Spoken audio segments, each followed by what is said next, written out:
भाजपकडून मातोश्रीच्या प्रांगणात निवडणूक प्रचार उज्ज्वल निकम यांच्यासाठी कलानगर परिसरामध्ये भाजपचा प्रचार।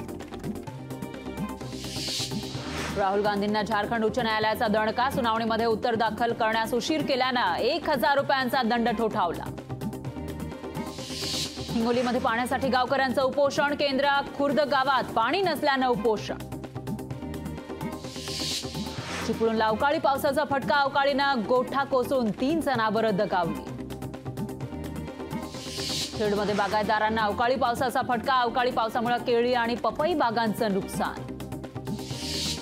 जळगाव जिल्ह्यामध्ये वादळी वाऱ्यासह पावसाचं थैमान, चाळीसगाव, भडगाव आणि मुक्ताईनगर तालुक्यात मोठं नुकसान।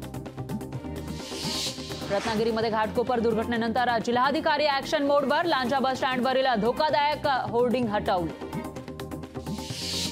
नागपुरात बनावट तेल विक्री करणाऱ्या आरोपीला अटक, आरोपीसह दुकानातील 2 कामगारांना अटक। सिंधुदुर्गात प्रकल्पग्रस्त शेतकऱ्यांनी सावडाव धरणाचं काम पाडलं बंद, जोपर्यंत मोबदला नाही तोपर्यंत गप्प बसणार नाही, शेतकऱ्यांचा इशारा। अमरावतीमध्ये शेअर मार्केटमध्ये नफा दाखवून आशिष बोबडेंची फसवणूक, 31 लाखांचा नफा दाखवून फसवल्याचा आरोप।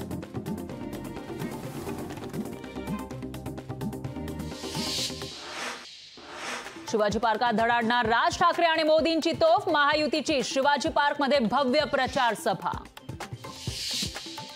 मुंबईतील बीकेसी मध्ये इंडिया आघाडी करणार शक्ती प्रदर्शन, अरविंद केजरीवाल, मल्लिकार्जुन खरगे, रमेश चन्नीथला सभेसाठी मुंबईत दाखल। शरद पवारांच्या राष्ट्रवादीमध्ये परत जाण्याच्या चर्चा सुनील तटकरेंनी फेटाळल्या, अनिल देशमुख यांनी केला दावा, बिनबुडाचा असल्याचा तटकरेंचा दावा।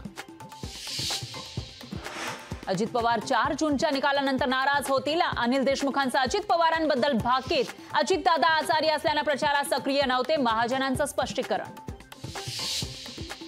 सिंचन घोटाळ्यामध्ये अजित पवारांना फडणवीसांकडून क्लीन चिट, सिंचन घोटाळ्यामध्ये दादांची थेट भूमिका नसल्याचा निर्बाळा, अजितदादा निर्दोष, मग बदनामी का केली, विरोधकांचा सवाल।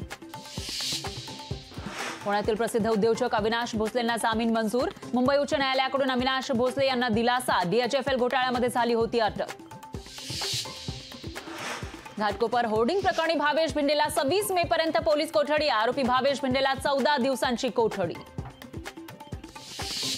मध्ये घोटाळा प्रकरणी अरविंद केजरीवालांवर आरोपपत्रामध्ये केजरीवाल आणि आप पक्ष आरोपी। मुंबई ते मांडवा जलवाहतूक 3 महिन्यांसाठी राहणार बंद, 26 मे पासून 3 महिन्यांसाठी वाहतूक बंद, भाऊचा धक्का ते मांडवा रो जलवाहतूक सेवा मात्र सुरू राहणार।